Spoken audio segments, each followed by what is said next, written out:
What's going on, guys? BossJacoby here, back again with another competitive gaming video.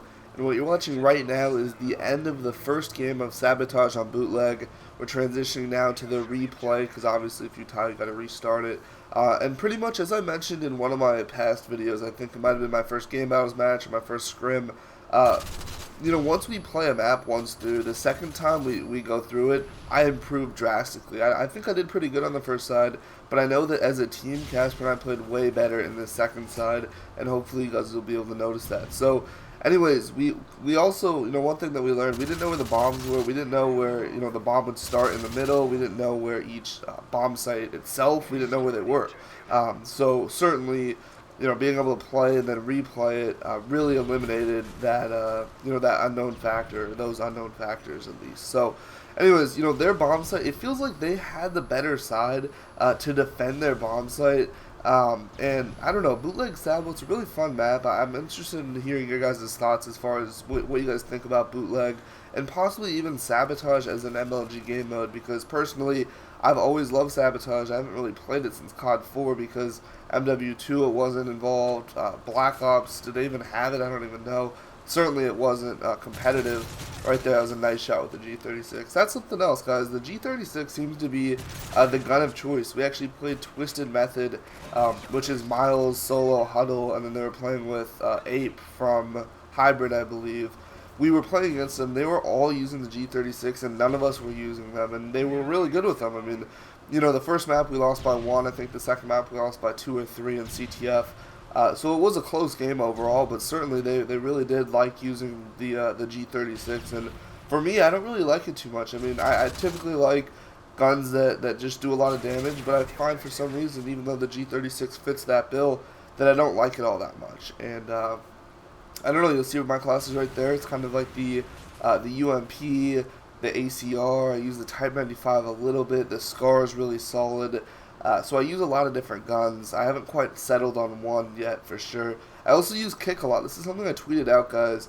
I was wondering what you guys use, focus or kick, because I've pretty much only used kick. I don't remember a time I've used anything besides it, just because I figure that the reduced recoil is just too much to pass up. And right here, by the way, something in the PS3 is just glitching, or I don't know what was going on, but we were all like lagging.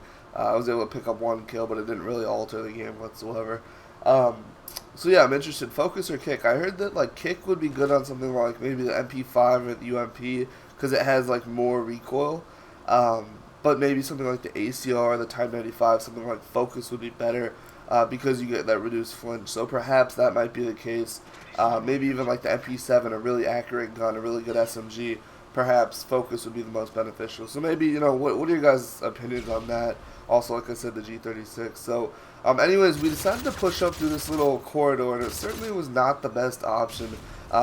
We kind of figured this out later in the game when we tried to flank around and push through different places. Right here, God, if I would have picked up this kill, we would have won. But that head glitch is so powerful. Casper was able to pick up the kill, but by the time he goes for the plant, the team is already there, or the opponents are already spawning. I know that they're going to spawn by the corridor that we entered through because I spawned over here, so I gave him that call out, but unfortunately Casper died, and then the opponents did a great job of recognizing where I was going to spawn, stunning me. I did get the Semtex off. I was able to kill the diffuser, but by the time that happened, I pressed start right here to check where Casper was coming from. By the time that happened, they were easily able to get that diffused and get out of that situation right there.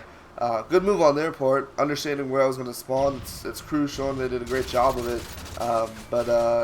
Should have probably came up maybe through middle or done something a little bit more sneaky, but I was certainly trying to rush. I wish Casper wouldn't have died, but he did a good job before that, just at least getting the plant down. So, again, we're trying to push up, but we're doing something a little bit smarter here. I realized that since we're pushed up through the corridor, they're going to spawn on the opposite side of the base. Was able to UMP one guy down right there. Come around, kind of converge on the base right here, but I got outgunned right there. It feels like for me, the ACR just isn't all that great. I'm really more, it feels like, an SMG player. The UMP is probably my favorite gun in the game, although when I first used it, I did not like it too much because it had a lot more recoil than the MW3 variant of it. So I think the UMP is going to be my gun. I think I might switch to the SCAR a little bit, just a gun that's a little bit more accurate, does a little bit more damage, shoots a little bit slower, but still I think I like the SCAR a little bit more than the ACR. Again, maybe leave your favorite gun down below. I know I've said that for a little bit, but I honestly don't know. I mean, there's so many guns in this game that are good that it's interesting to hear what you guys use as far as your loadouts. You use kick on everything or focus. It's just interesting. Right there, I could have certainly picked up that kill. Casper was able to, but again, the whole situation, 7.5 seconds is really not that long. I mean, he's already, he was able to pick up a kill and run about 10 feet, and I spawned up again. So it's something where you really need to play as a team, and that's something I really like about Sabotage. 4v4, I mean, I haven't played 4v4 Sabotage, I don't think ever, because when I played it for COD 4, I just did 2v2. Because pretty much I couldn't find enough people that would play COD 4 when I wanted to. It was like towards the middle of Black Ops. Nobody really wanted to play it that much. But yeah, I mean, anyways, I don't know how good it would be for 4v4, but I know it's really fun for 2v2. Cass right there did an excellent job at picking off one kill, but he was smart because he knew that he had just killed one guy. But look how we set up for this bomb site. It's a very good setup. So he's watching the corridor, knowing that they're going to have to come through there. And then I'm watching this alley knowing that they're going to have to come through here and try and cut around behind him because they already know he's in the head glitch. So he's watching one way, I'm watching the other way. Was able to clean up a kill as Casper was able to pick off the other guy. And here's where we set up and eventually just kind of decide the game right in these few moments right now. So as he's planting, we're already kind of thinking of our strategy, how we're going to watch this. I know they're either going to spawn down the hallway that he was watching behind the head glitch, or they're going to spawn through this gate.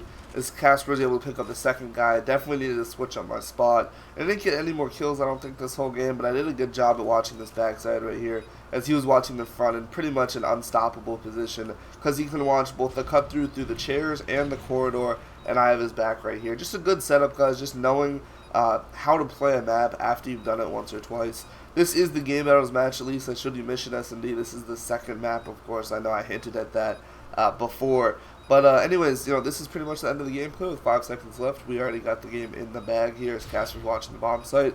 Hopefully you guys enjoyed the video. If you did, please do hit the like button. It does help me out a lot. Also, go ahead and follow me on Twitter, guys. I tend to interact with you guys the most there, answer your questions, stuff like that. Link to that, of course, will be in the description box below.